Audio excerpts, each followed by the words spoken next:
Pernah kepikiran nggak kalau kita bisa mengubah hidup kita cuma dengan kekuatan pikiran? Kedengarannya kayak fiksi ilmiah ya. Tapi menurut Dr. Joe Dispenza dalam karyanya Evolve Your Brain, jawabannya itu ya bisa banget. Nah, sekarang mari kita bedah. Gimana caranya? Oke, kita mulai dari sebuah cerita nyata. Bayangin ya, tahun 1986. Lokasinya di Palm Springs. Lagi ada triathlon yang panas banget.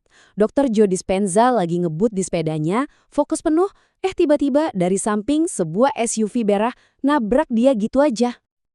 Kecelakaannya parah banget. 6 tulang belakangnya patah.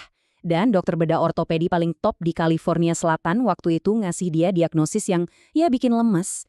Intinya, dokter bilang dia bisa lumpuh kapan aja dan satu-satunya jalan keluar adalah operasi darurat. Nah, di sini dia dihadapkan pada pilihan yang mengubah hidup. Bener-bener di persimpangan jalan. Pilihan pertama, jalan konvensional, operasi. Tapi risikonya, cacat permanen seumur hidup. Pilihan kedua, sesuatu yang jauh lebih radikal. Dan ternyata dia milih jalan yang radikal itu.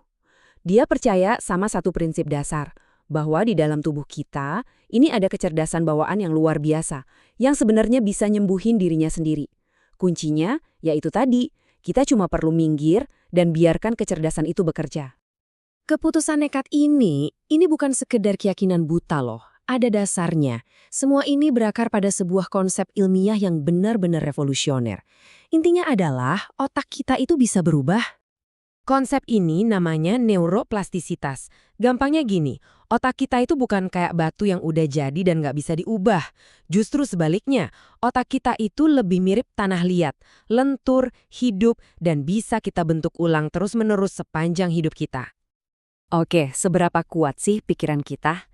Ada satu studi keren banget nih yang coba jawab pertanyaan itu. Studi pemain piano. Jadi peneliti ngambil sekelompok orang, terus dibagi dua. Kelompok pertama disuruh beneran latihan piano 2 jam sehari selama 5 hari. Kelompok kedua, mereka cuma disuruh membayangkan latihan yang sama persis tanpa nyentuh piano sama sekali. Dan hasilnya, ini yang bikin kaget. Setelah 5 hari, otak mereka di-scan. Dan ternyata, kedua kelompok, baik yang latihan fisik maupun yang cuma latihan mental, otaknya nunjukin perubahan yang sama persis. Sirkuit syaraf baru terbentuk di area otak yang sama. Ini bukti kalau otak kita itu nggak bisa bedain mana pengalaman nyata dan mana yang cuma kita pikirin secara intens. Dan ini nggak berhenti di otak aja loh. Efeknya itu nyata sampai ke fisik. Kelompok yang cuma latihan dalam pikiran, kekuatan otot jarinya meningkat sampai 22%. Memang nggak sebanyak kelompok yang latihan fisik yang naik 30%, tapi 22% hanya dengan berpikir, itu luar biasa. Nah, ini jadi pertanyaan kan, kalau pikiran kita sekuat itu, kenapa kok rasanya susah banget sih buat berubah? Kenapa kita sering banget kejebak dalam kebiasaan lama, pola pikir yang itu-itu lagi? Jawabannya ternyata ada di dalam kimia tubuh kita. Gini, setiap kali kita mikirin sesuatu, misalnya rasa khawatir, otak kita ngelepasin zat kimia tertentu. Nah, kalau ini terjadi berulang-ulang, tubuh kita jadi terbiasa sama zat kimia itu. Lama-lama, tubuh kita jadi ketagihan. Dan kalau dosisnya kurang, tubuh bakal ngirim sinyal ke otak. Ayo dong, mikir khawatir lagi, aku butuh zat kimianya nih. Jadilah kita terjebak dalam siklus kecanduan emosional. Kecanduan kimiawi inilah yang ngebuat kita hidup dalam mode bertahan hidup.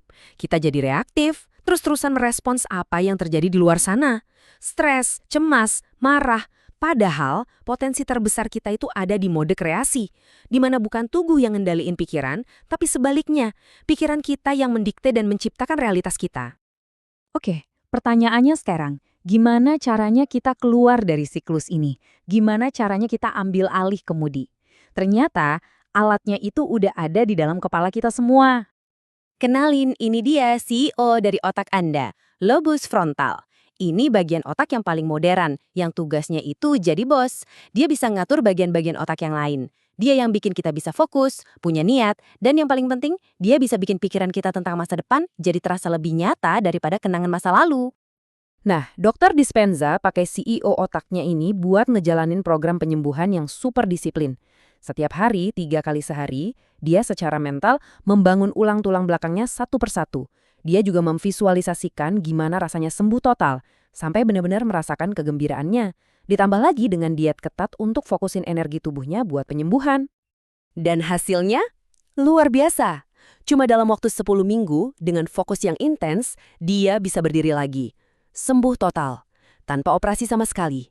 Dia jadi bukti hidup kalau dengan memakai pikiran untuk mengubah otak, kita beneran bisa mengubah tubuh kita. Oke, cerita Dokter Dispenza ini kan keren banget ya. Tapi sekarang yang terpenting adalah apa artinya semua ini buat kita, buat Anda. Poin utamanya adalah ini. Proses yang dipakai Dokter Dispenza buat nyembuhin tulang punggungnya yang patah, itu proses yang sama persis yang bisa kita pakai buat membentuk ulang seluruh hidup kita. Karena pada dasarnya, realitas yang kita alami sehari-hari itu cuma cerminan dari siapa kita, dari pikiran dan perasaan kita. Ini yang membawa kita ke sebuah pertanyaan besar.